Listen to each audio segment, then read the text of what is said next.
اس نے دنیا کے امن کو تہ و بالا کر کے رکھا ہوا ہے۔ ہٹلر نے جب یہودیوں کو مارا اور کچھ کو چھوڑ دیا تو اس نے یہ کہا تھا کہ ایک وقت آئے گا کہ پوری دنیا خود جان لے گی کہ ان کو مارنا کتنا ضروری تھا، اور جس کو وہ آج بھی برملا اعلان کر رہے ہیں کہ یہ تو پرومس لینڈ تک ہم نے جانا ہے۔ پھر 2006 میں دوسری لبنان اسرائیل جنگ ہوئی۔ وہ تو میرے خیال میں 1948 سے لے کر آج تک انہوں نے تو کسی وقت یہ آرام سے بیٹھا ہی نہیں ہے۔ تو 1948 میں ہی پہلی عرب اسرائیل جنگ ہوئی۔ اب تو میرے خیال دنیا کو احساس ہو رہا ہے۔ مئی 1948 میں یہ ملک وجود میں آیا اور ساتھ ہی ایک جنگ کا آغاز ہوا۔ اعوذ باللہ من الشیطان الرجیم۔ 14 مئی 1948 کو اسرائیل کے قیام کے بسم اللہ بھی پڑھی نا، صرف اعوذ باللہ کیوں پڑھتے ہیں؟ سر آپ مجھے پڑھنے تو دیں، میں پھر آپ کو بتاتا ہوں میں نے کیوں نہیں پڑھی۔ اعوذ باللہ من الشیطان الرجیم۔ 14 مئی 1948 کو اسرائیل کے قیام کے اعلان کے ساتھ ہی مشرق وسطیٰ میں ایک نہ ختم ہونے والے تنازع کا آغاز ہوا۔ فلسطینی زمین پر ریاست کے قیام نے خطے کے جغرافیائی اور سیاسی نقشے کو بدل کر رکھ دیا۔ قیام سے لے کر آج تک اسرائیل مسلسل دفاعی اور جارحانہ جنگوں میں مصروف رہا، جس کی وجہ سے یہ خطے کے خطرناک 3 حصوں میں شمار ہوتا ہے۔ میں ہوں عابد محمود مغل اور آپ دیکھ رہے ہیں رپورٹ ڈیجیٹل، اور میرے ساتھ ہیں حنیف صاحب۔ السلام علیکم سر۔ جی وعلیکم السلام۔ سر آپ جو بات کر رہے تھے کہ میں نے بسم اللہ کیوں نہیں پڑھی، تو سورۃ توبہ میں جیسے اس کا آغاز اعوذ باللہ من الشیطان الرجیم سے ہوتا ہے، تو اسرائیل کا ذکر بھی میں سمجھتا ہوں کہ بسم اللہ کے ساتھ تو نہیں ہو سکتا، جس طرح کا یہ مسلم دنیا اور مسلم خطے پہ ایک خنجر کی طرح اسے ٹھوک دیا گیا ہے، اور جس طریقے سے اس نے مسلم آبادی کو تہس نہس کیا ہے اور مسلسل یہ جنگی حالت میں ہے، تو اس کے اوپر تو اس شیطان سے پناہ ہی مانگنی چاہیے۔ تو آپ ذرا اس کی ہسٹری بتائیں کہ 14 مئی 1948 کے بعد سے تو ظاہر اس سے پہلے بھی ان کی سازشوں اور ایک طویل ان کی داستان رہی ہے، تو اب یہ سے لے کر آج 2026 تک انہوں نے دنیا کو کیا دیا ہے سر؟ ہٹلر نے جب یہودیوں کو مارا اور کچھ کو چھوڑ دیا تو اس نے یہ کہا تھا کہ ایک وقت آئے گا کہ پوری دنیا خود جان لے گی کہ ان کو مارنا کتنا ضروری تھا۔ اب تو میرے دنیا کو احساس ہو رہا ہے۔ ابھی یہ احساس نہیں ہوا، میرے خیال میں مسلم امہ کو شاید ہو رہا ہے یا مسلمانوں کو شاید ہو رہا ہے، سمجھنے والوں کو ہو رہا ہے، باقیوں کو نہیں ہو رہا۔ باقیوں کو نہیں ہو رہا۔ مئی 1948 میں یہ ملک وجود میں آیا اور ساتھ ہی ایک جنگ کا آغاز ہوا۔ وہ جنگ تب سے اب تک مسلسل جاری ہے، اس میں وقفے آئے ہیں، کچھ پیریڈز آئے امن کے، یہ نہیں کہ وقفے سے جنگ ہوتی رہی، جنگ مسلسل جاری ہے۔ آپ دیکھیں کہ 1948 میں اس کا قیام عمل میں آیا تو 1948 میں ہی پہلی عرب اسرائیل جنگ ہوئی۔ 1956 میں نہر سویز کا بحران آیا تو یہ اس میں کودا اور پھر جنگ ہوئی۔ لیکن سر یہ جو اس کا جنگوں کا آغاز ہے، اس کی ابتدا سے اس نے جو جنگوں کا آغاز رکھا ہے، وہ تو بیسیکلی ایک طویل ان کا ایجنڈا ہے، یا ایک وہ شروع سے اپنا جو مقصد لے کے یہ آئے ہیں، اور جس کو وہ آج بھی برملا اعلان کر رہے ہیں کہ یہ تو پرومس لینڈ تک ہم نے جانا ہے۔ تو یہ کیا باقی دنیا اور خصوصاً مسلمان سوئے ہوئے ہیں کہ وہ اپنے ایجنڈے کی تکمیل کے لیے 1948 سے آج تک لگا ہوا ہے، مسلسل وہ توسیع پسندانہ عزائم پہ لگا ہوا ہے؟ آپ مجھے یہ پوری ہسٹری اس کی بتانے دیں، جی اس کے بعد آپ کیلکولیٹ کریں۔ صحیح۔ کہ 1948 میں پہلی عرب اسرائیل جنگ ہوئی، 1956 میں نہر سویز کا بحران آیا تو پھر اسرائیل درمیان میں کودا اور اس نے وہاں پہ فوجی کارروائی کی۔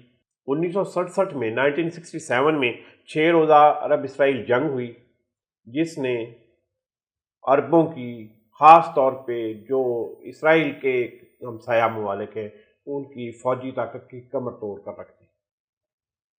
پھر 1973 کی عرب اسرائیل جنگ ہوئی، پھر 1982 میں پہلی لبنان اسرائیل جنگ ہوئی، پھر 2006 میں دوسری لبنان اسرائیل جنگ ہوئی، 2023، 24 اور 25 میں آپ دیکھیں جو غزہ میں اس نے طوفان برپا کیا اور تباہی کی، پھر 25 کی ایران اسرائیل جنگ اور 26 کے پھر ایران اسرائیل جنگ۔ یہ ہے جنگوں کا احوال۔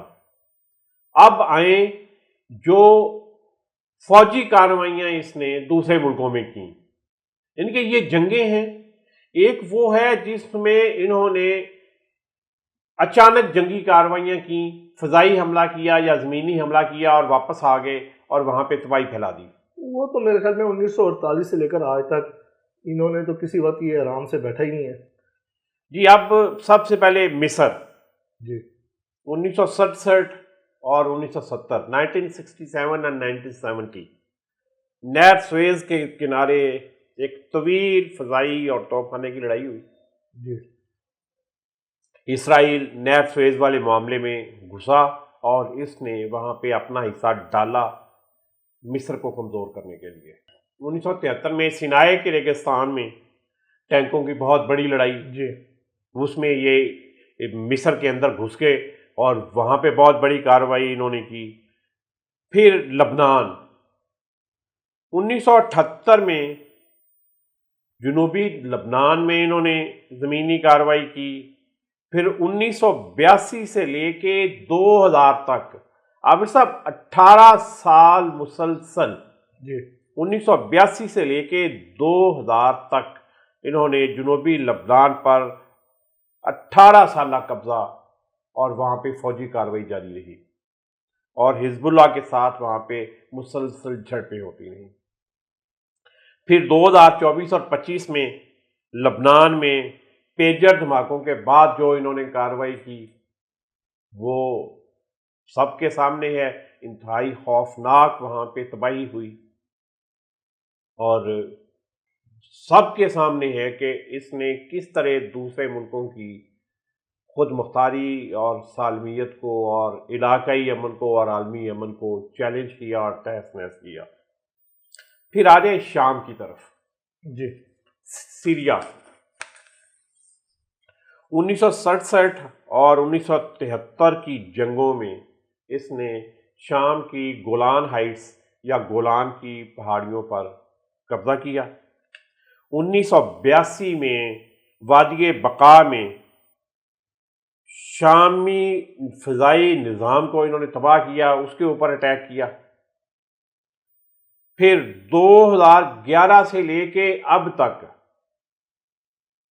2011 سے لے کے ابھی 2025 تک بار بار انہوں نے مختلف ٹارگٹس کو نشانہ بنایا، جب دل کر کیا، جہاں پہ ان کو کوئی ٹارگٹ انہوں نے اپنا بنا لیا اور کوئی چیز نظر آئی، اس میں خاص طور پہ جو ایرانی وہاں پہ موجودگی تھی یا ایرانی ٹارگٹس جس کو یہ قرار دیتے تھے، ان پہ انہوں نے بہت زیادہ حملے کیے، اسلحے کے قافلوں کے اوپر حملے کیے، اسلحہ کے ڈپوؤں کے اوپر حملے کیے۔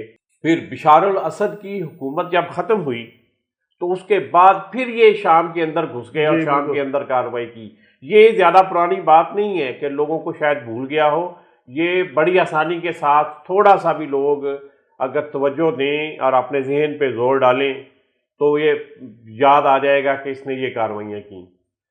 اس کے بعد آنے عراق پہ، 1948 میں فلسطینی محاذ پر عراق کی فوج کے ساتھ اس نے لڑائی کی۔ 1981 میں 1981 میں انہوں نے آپریشن اوپیرا کیا۔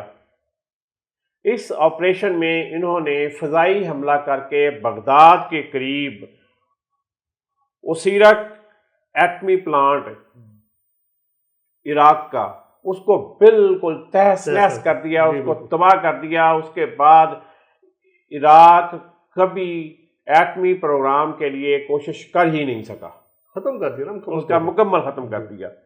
پھر 1991 میں خلیج جنگ کے دوران بھی اسرائیل نے اپنا حصہ ڈالا عراق پر حملے کر کے۔ اردن میں 1948 اور 1967 میں اور 1968 میں مغربی کنارے اور بیت المقدس کے لیے براہ راست جنگ، پھر کراما کی جنگ ہے 1968 کی، جس میں اردن میں فلسطینی چھاپہ ماروں کے خلاف اس نے اردن کے اندر گھس کر فوجی کارروائی کی۔ یہ تو سر اس کی پوری تاریخ۔ اب آ جائیں ایران۔ جی 1980 سے اب تک متعدد بار یہ وہاں پہ خفیہ آپریشن کر چکے ہیں۔ پورا جاسوسی نیٹ ورک بھی ان کا پھیلا ہوا ہے۔ 2024 میں دمشق میں انہوں نے ایرانی قونصل خانے پر حملہ کیا، جی جنرل کو بھی مارا۔ 2025 میں بھی انہوں نے ایران کے خلاف جنگ لڑی، اور 2026 میں اب پھر جنگ لڑ رہے ہیں۔ اور 2 مقامات میں آپ کو اور بتاتا ہوں جی جس سے یہ ظاہر ہوگا کہ یہ صرف مشرق وسطیٰ تک محدود نہیں رہا۔ یہ تو سر پاکستان میں بھی پہنچے ہیں۔ 1976 میں 1976 میں اسرائیل نے یوگنڈا کے ہوائی اڈے پر حملہ کیا اور یرغمالیوں کو چھڑانے کے لیے کارروائی کی۔ اس کے بعد 1985 میں اس نے تیونس میں PLO، جس کو پیلسٹائن لبریشن آرگنائزیشن، جو یاسر عرفات والی تنظیم تھی، اس کے ہیڈ کوارٹر پر تیونس پہ انہوں نے حملہ کیا۔ یہ تو سر پاکستان کے ایٹمی جو تنصیبات ہیں ان پہ بھی یہ ملوث پائے گئے ہیں خفیہ آپریشنز کرنے میں۔ جی یہ ان کی خواہش رہی ہے کہ یہ انڈیا کے ساتھ مل کے یا کسی بھی طرح پاکستان کے خلاف کوئی اسی طرح کا سٹنگ آپریشن کریں، جس طرح کے انہوں نے ایران میں کیے، جس طرح کے انہوں نے بغداد میں کیے۔ مئی میں جو پاکستان اور انڈیا کی جنگ تھی اس میں بھی ڈرونز تو ان کے شامل ہوئے ہیں۔ جی انہوں نے ڈرونز بھی انڈیا کو دیے، انٹیلیجنس شیئرنگ بھی ان کی ہوئی، اور انہوں نے ہر طرح سے انڈیا کی مدد کی کہ وہ پاکستان کے خلاف زیادہ طاقت اور زیادہ پاور کے ساتھ خطرناک حملہ کرے۔ لیکن اس سارے کے باوجود پاکستان نے جس بھرپور طریقے سے جواب دیا اور جس طرح ان کی تباہی کی، وہ صرف انڈیا کو جواب نہیں تھا یا انڈیا کی تباہی نہیں تھی، ان کو بھی جواب تھا، وہ ان دونوں کو جواب تھا۔ لیکن سر اگر ان دونوں کا منہ توڑا گیا کہ جی آپ اکٹھے بھی ہو جائیں تو کم از کم پاکستان جو ہے وہ کسی بھی طرح، نہ ایران ہے، نہ عراق ہے، نہ شام ہے، نہ اردن ہے، نہ مصر ہے، پاکستان ان سے کہیں بڑھ کے ہے، اور آپ اس کی طرف نہیں دیکھ سکتے۔ لیکن عملی طور پر دیکھیں کہ یہ ایک چھوٹا سا ملک جو برطانیہ اور امریکہ نے خنجر کی طرح پیوست کیا نا مسلمانوں کے سینے میں، اور اس کے اپنے پیدائش کے فوراً بعد، بلکہ ناجائز پیدائش کے فوراً بعد، اس نے دنیا کے امن کو تہ و بالا کر کے رکھا ہوا ہے۔ اچھا عملی طور پر آپ دیکھیں گے جب یہ مشکل میں آیا، یا 1973 کی مصر والی جنگ میں بھی جب یہ تھوڑا سا مغلوب ہوا، تو امریکہ اور برطانیہ کی اس کو حمایت مل گئی، اور ابھی بھی یہ امریکن سارا اثر رسوخ، امریکن طاقت کو استعمال کر کے یہ دنیا کے پورے نقشے کو تبدیل کرنے پہ لگا ہوا ہے۔ اور آپ اس سے بھی زیادہ دلچسپ دیکھیں، میڈیا پہ ان کا کنٹرول، معیشت پہ ان کا کنٹرول، اور پوری دنیا میں پروپیگنڈا وار یہ کرتے ہیں کہ جی کہ ہم اپنے آپ کو دفاع کر رہے ہیں اور ہمیں فلاں سے خطرہ ہے تو ہم اس پہ حملہ کر رہے ہیں۔ اگر انہی کے اسی نقطہ نظر کو لے کے چلا جائے تو سارے عرب ممالک کو اسرائیل سے خطرہ ہے، تو سارے مل کے پھر کیوں نہیں حملہ کرتے اس کو، کیوں نہیں ختم کرتے اس کو؟ یہ ایک چیز اور آپ دیکھیں کہ امریکہ اور برطانیہ صرف جنگوں میں اس کی مدد کو نہیں آئی۔ اقوام متحدہ کے اندر جب بھی سلامتی کونسل میں اسرائیل کے خلاف کوئی قرارداد پیش ہوئی، وہ تو امریکہ نے فوراً ویٹو کی۔ وہ صرف امریکہ نے ویٹو نہیں کرتا رہا، برطانیہ بھی اس کا دم چھلا ہے، برطانیہ بھی ویٹو کرتا رہا ہے، اور جہاں کہیں برطانیہ بھی خاموش ہونے پہ مجبور ہو گیا، اس حد تک ان کے مظالم تھے، اور اس حد تک انہوں نے عالمی امن کو اور مشرق وسطیٰ کے امن کو تباہ کیا کہ برطانیہ جیسا ملک بھی اگر کہیں خاموش ہوا تو امریکہ وہاں پہ پھر موجود تھا، اور امریکہ نے ہر معاملے پہ، ہر جگہ پہ اسرائیل کے خلاف جو بھی بات سلامتی کونسل میں آئی اس کو ویٹو کیا۔ تو پھر تو اصل مجرم تو پھر سر امریکہ بنتا ہے نا، اس نے ایک پپٹ کو یا ایک ایسے گنڈے کو پالا ہوا ہے جس کے ذریعے وہ پورے مشرق وسطیٰ کے امن کو تباہ بھی کرتا ہے، جنگی ساز و سامان بھی بیچتا ہے، اور اربوں سے پیسہ بھی کھربوں ڈالر کی مد میں لے لیتا ہے، تو پھر امریکہ کون سی سویلائز تہذیب بنتا ہے جس طریقے سے غزہ میں لاکھوں بچوں کو، عورتوں کو، بوڑھوں کو شہید کیا گیا، اور ان کے اندر بھی آوازیں آئیں لیکن ان کا کوئی رد عمل نہیں ہے۔ اب دیکھیں، اچھا ایک چیز جو ہے وہ آپ دیکھیں کہ جو پہلی دو عالمی جنگیں ہوئی نا، جی دونوں عالمی جنگوں کا نقصان مسلمانوں کو ہوا۔ پہلی عالمی جنگ میں سلطنت عثمانیہ ختم ہوئی جی اور مسلمانوں کا ایک مرکز جو تھا وہ ٹوٹ گیا، جی، اور خلافت کو ختم کر دیا گیا نا۔ اس اسلامی سلطنت کو چھوٹے چھوٹے ممالک میں تقسیم کر دیا گیا، وہ تو یعنی کہ یہ ٹیبل کے اوپر بیٹھ کے ملک بنائے اور تقسیم کیے گئے۔ یہ پہلی عالمی جنگ کی دین ہے۔ جی دوسری عالمی جنگ کے بعد اسرائیل وجود میں آیا، اور دوسری عالمی جنگ سے بعد اب تک یہ ایک ایکسٹینڈڈ ورلڈ وار چل رہی ہے، یا یہ ایکسٹینڈڈ ریجنل وار چل رہی ہے جو مسلسل مشرق وسطیٰ کو تباہی کے دھانے رکھے ہوئے ہے۔ ٹارگٹ تو صرف مسلمان ہی ہے نا، ٹارگٹ دونوں میں نے آپ کو بتایا نا کہ دونوں عالمی جنگوں میں نقصان مسلمانوں کو ہوا، دونوں عالمی، اور یہ عملی طور پہ جو تیسری عالمی جنگ کی شکل اختیار کر رہی ہے، اس کو اگر آپ عالمی جنگ نہیں کہتے تو کم از کم علاقائی یا ریجنل جنگ تو یہ ضرور ہے نا۔ 10-12 ملک، 10-12 ملک اس کا حصہ ہیں، پورا خطہ انوالو ہو چکا ہے سر، پورے کا پورا مشرق وسطیٰ، اور مشرق وسطیٰ سے باہر بھی اس کے آثار اور اس کے حملے جو ہیں وہ چل رہے ہیں۔ دیکھیں اس سری لنکا کے پاس ایران کے جہاز کو ڈبو دیا گیا، وہ تو مشرق وسطیٰ نہیں ہے۔ عملی طور پر تو یہ باتیں بھی سامنے آ رہی ہیں کہ جو عرب ممالک پہ کچھ ڈرون اٹیک ہوئے ہیں اس میں اسرائیل ملوث ہے، تاکہ کسی طریقے سے ایران اور عربوں کو آپس میں لڑایا جائے۔ اس میں یہ سمجھتا ہوں کہ سب سے زیادہ تحمل اور بردباری کا مظاہرہ کیا ہے سعودی عرب نے، جس نے جواب نہیں دیا۔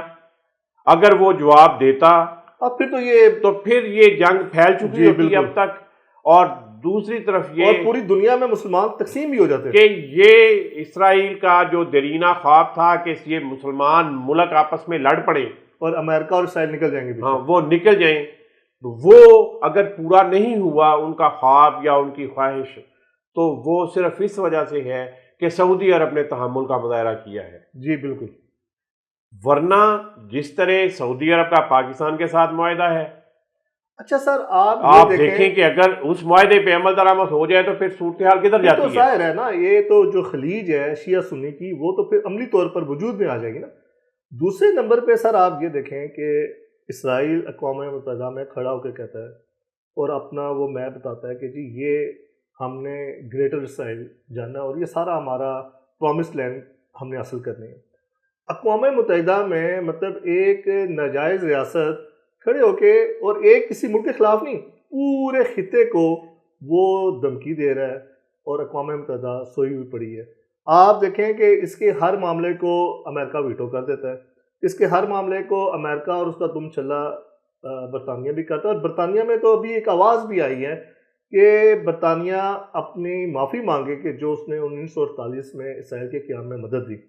تو اب اگر یہ سارا سنیریو دیکھیں، ٹھیک ہے کہ میڈیا پہ ان کا کنٹرول ہے، یہ رائے عامہ کو ہموار کرتے ہیں، پروپیگنڈا کرتے ہیں، جھوٹ پھیلاتے ہیں، لیکن جو سوچنے والے لوگ ہیں، جو حقائق تک پہنچتے ہیں، ان تک تو یہ باتیں واضح ہیں، روشن کی طرح عیاں ہیں۔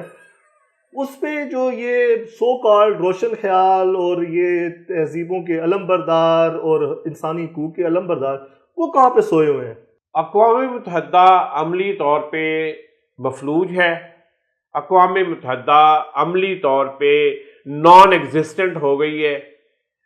آپ اس کو دیکھ لیں، پچھلی جنگ ہوئی ایران اور اسرائیل کی، اقوام متحدہ کا کیا کردار تھا؟ اس میں کیا کردار ہے؟ ایران کو جینے کا حق کیوں نہیں ہے؟ نہیں، آپ اس پہ، میں پہلے اقوام متحدہ پہ بات کرتا ہوں۔ اقوام متحدہ ایران کے خلاف دونوں جنگیں نہیں روک سکی۔ سر اقوام متحدہ جو پہلے ایک تھوڑا بہت نظر آتا تھا نا کہ شاید اس کا کوئی کردار ہے، میرے خیال میں ٹرمپ کے آنے کے بعد عملی طور پر تو اقوام متحدہ کا وہ جو ایک ظاہری کردار تھا نا، وہ بھی ختم ہو گیا۔ یہ دو جنگیں ایران والی، جی، یوکرین کی جنگ، اس میں کہاں ہے اقوام متحدہ؟ نہیں ہے۔ پاکستان اور انڈیا کی جو جنگ ہوئی اس میں اقوام متحدہ کہیں نہیں، وہ الگ سفارتکاری ہے جس میں وہ جنگ بند ہوئی۔ وہ تو اچھا، اگر اس کو پاکستان اور افغانستان جیسے ایکسیلیٹر دبایا ہوا تھا تو وہ تو اپنے پپٹ کو بچانے کے لیے امریکہ بھی پاکستان اور افغانستان کی صورتحال اس میں کہاں ہے اقوام متحدہ؟ کوئی پتہ نہیں ہے۔ اچھا، اس کے علاوہ جو ہلکی پھلکی وہ ملکوں کے درمیان ہے، اس جو جیسے وہ ٹرمپ پچھلے سال کہتا رہا کہ میں نے یہ 8 جنگیں روکی ہیں، تو ان 8 کی 8 جنگوں کو روکنے میں اقوام متحدہ کا تو کوئی کردار نہیں ہے۔ اچھا، آپ ایسے سر دیکھیں کہ کتنی مضبوط لابی ہے صہیونی لابی جو ساری یہ جنگیں کروا رہی ہے۔ آپ دیکھیں کہ ٹرمپ کی ساری کیمپین رہی ہے کہ میں دنیا میں امن لاؤں گا، میں غیر ضروری جنگوں کو بند کراؤں گا، اور پھر اس کا یہ خواب بھی تھا کہ مجھے نوبل نہیں، وہ غیر ضروری جنگیں جو کہتا ہے نا، وہ کہتا ہے کہ وہ جنگ جس میں اسرائیل ملوث ہے وہ، اور جس میں وہ خود ملوث ہے امریکہ، وہ جنگ ضروری ہے اور باقی جنگیں غیر ضروری ہیں۔ میں اور پوائنٹ پہ بات کر رہا ہوں کہ وہ دیکھیں پوری کیمپین کی الیکشن اس بات پہ لڑ کے آیا کہ بھئی وہ جنگوں سے نکلے گا باہر، بلکہ اس کی بائیڈن نظامیہ دوسروں پہ تنقید تھی کہ بھئی یہ جنگوں میں کیوں ملوث ہے، مطلب پورا ایک نیریٹو لے کے آیا۔ لیکن آپ یہ دیکھیں کہ 1 سال بھی نہیں گزرا کہ وہ عملی طور پر امریکن عوام کے ٹیکس کا پیسہ بھی اور پوری امریکہ کی فوج کو لے کے ایک ایسے ملک پہ جس پہ 40 سال سے پابندیاں ہیں، معاشی پابندیاں بھی ہیں، جو صرف اپنا دفاع کرنا چاہتا ہے اس کو دفاع کا حق نہیں دیا جا رہا، اور اسرائیلی گنڈوں کو لے کر وہ ایک ملک کے اوپر پل پڑے ہیں، اس پورے خطے کو جنگ میں جھونک ڈالا ہے۔ اور کیا ہے، صرف ہر طرف کیا صرف مسلمان بچے، مسلمان عورتیں، مسلمان بوڑھے شہید ہو رہے ہیں، اور نہ ہی اسکول کا خیال کیا جا رہا ہے، نہ ہی اسپتال کا خیال کیا جا رہا ہے، اور دنیا کے ٹھیکے دار ہیں جو علم کے بردار ہیں، انسانی حقوق کے علم کے بردار ہیں، وہ سوئے ہوئے ہیں۔ یہ دیکھیں، امریکہ کی پچھلی 250 سال کی تاریخ اس بات کی گواہ ہے کہ وہ جنگ بند نہیں کرتے، وہ جنگ ہر وقت حالت جنگ میں رہتے ہیں، اور جس وقت وہ حالت جنگ میں نہیں ہوتے، جنگ نہیں لڑ رہے ہوتے، وہ اس وقت ایک نئی جنگ کی تیاری کر رہے ہوتے ہیں، اور یہی حال اسرائیل کا ہے۔ اور جنگ ان کی اکانومی ہے، جنگ ان کا بزنس ہے، مطلب پوری دنیا کو آپ تباہی میں دھکیلو اور اپنے گھر کو خوشحال کر لو۔ جی عملی طور پر تو یہی ہے نا۔ میں نے تو دیکھیں اس نے پچھلے ایک پروگرام میں بتایا تھا کون کون سی کمپنیاں ہیں، کون کون سے بزنس ہیں جو جنگ لڑنے سے، جنگ لڑنے سے پھلتے پھولتے ہیں اور ان کو پروفٹ ہوتا ہے۔ وار انڈسٹری ہے پوری کی، یہ وار انڈسٹری سے ہٹ کے، مثلا یہ فارماسیوٹیکل کی یا دوائیوں کی انڈسٹری وار انڈسٹری تو نہیں ہے، ہونی بھی نہیں چاہیے، لیکن یہ جو زخم ہے، بارود کے زخم، اس کی دوائیاں بنانے والی جو چند کمپنیاں ہیں دنیا میں، وہ بھی تو پیسہ بنا رہی ہیں۔ جس کو اقوام متحدہ کو یہ نظر نہیں آتا کہ جنگ بند ہونی چاہیے، جنگ میں لوگ مر رہے ہیں، بچے مر رہے ہیں، خواتین مر رہی ہیں، دنیا کا امن تباہ ہو رہا ہے۔ اقوام متحدہ یہ علم لے کے وہاں پہ پھر رہی ہے کہ جی یہ بم لگنے سے یہ لوگ زخمی ہو گئے ہیں، تو ان زخمیوں کو علاج دینا جو ہے ان کا بنیادی حق ہے، ڈوب مرنا چاہیے اس طرح کی سوچ کے اوپر۔ وہ اصل ایشو پہ بات ہی نہیں کر رہے نا۔ ابھی آپ یہ دیکھیں کہ جو ریسنٹ ایران والی جنگ میں بھی اسکول کے بچوں کے اوپر جو انہوں نے بم گرائے، مطلب کہیں پہ آواز بلند نہیں ہوئی، کوئی مغربی میڈیا نہیں بولا، کہیں پہ کوئی جو انسانی حقوق کے بڑے بڑے علم بردار ملک ہیں، تنظیمیں ہیں، این جی اوز ہیں، بالکل خاموش ہیں۔ یہ اب پھر ہم اسی بات پہ آ جاتے ہیں کہ جو ہٹلر نے کہا تھا کہ دنیا خود جان جائے گی کہ یہودیوں کو، ان کو، صہیونیوں کو مارنا کیوں ضروری تھا۔ پچھلے 1948 سے لے کے اب تک کے جو 77 سال ہیں، اتنے سال نہیں ہوئے جتنی فوجی کارروائیوں میں یہ ملوث رہا ہے۔ جی بالکل، ہر وقت کسی نہ کسی جنگ، کسی نہ کسی ملک کے خلاف کوئی نہ کوئی کارروائی، اور اگر نہیں ہو رہی تو اگلی کارروائی کی تیاری کرتے ہیں۔ یہ ملک جو ہے اس نے پورے مشرق وسطیٰ نہیں، پورے ایشیا نہیں، پوری دنیا کے امن کو داؤ پہ لگایا ہوا ہے، اور یہ اپنی جنگ لڑتے ہیں، دوسرے ملکوں میں تباہی لاتے ہیں، اور کہتے ہیں کہ دوسرے ملکوں کو کوئی حق نہیں ہے کہ وہ جنگ لڑیں۔ کوئی دوسرا ملک اگر ملوث ہے تو وہ جنگ بند کرے۔ اب حملہ جس نے کیا ہے ایران کے اوپر، امریکہ اور اسرائیل، وہ جنگ نہیں بند کریں، وہ کہتے ہیں نہیں ایران بند کرے، بھئی حملہ آور بند کرے نا۔ ایک تو زیادتی کی، ان کے اوپر حملہ کیا، ان کی سپریم لیڈر کو شہید کر دیا، اور اب مطالبہ یہ ہے کہ ایران پیچھے ہٹ جائے۔ جی ناظرین، آپ نے اسرائیل کا اصل چہرہ دیکھا، اور یہ دنیا کے جو انسانی حقوق کے علمبردار ہیں، جو ملک تہذیبوں کی بات کرتے ہیں، جو ملک روشن خیالی کی بات کرتے ہیں، یہ ان کا گنانا چہرہ ہے جو پوری دنیا کے امن کو تہ و بالا کیے ہوئے ہے۔ دیکھتے رہیں رپورٹ ڈیجیٹل، چینل کو لائک سبسکرائب کریں اور کمنٹ میں بتائیں کہ آپ کو ویڈیو کیسی لگی۔ پاکستان زندہ باد۔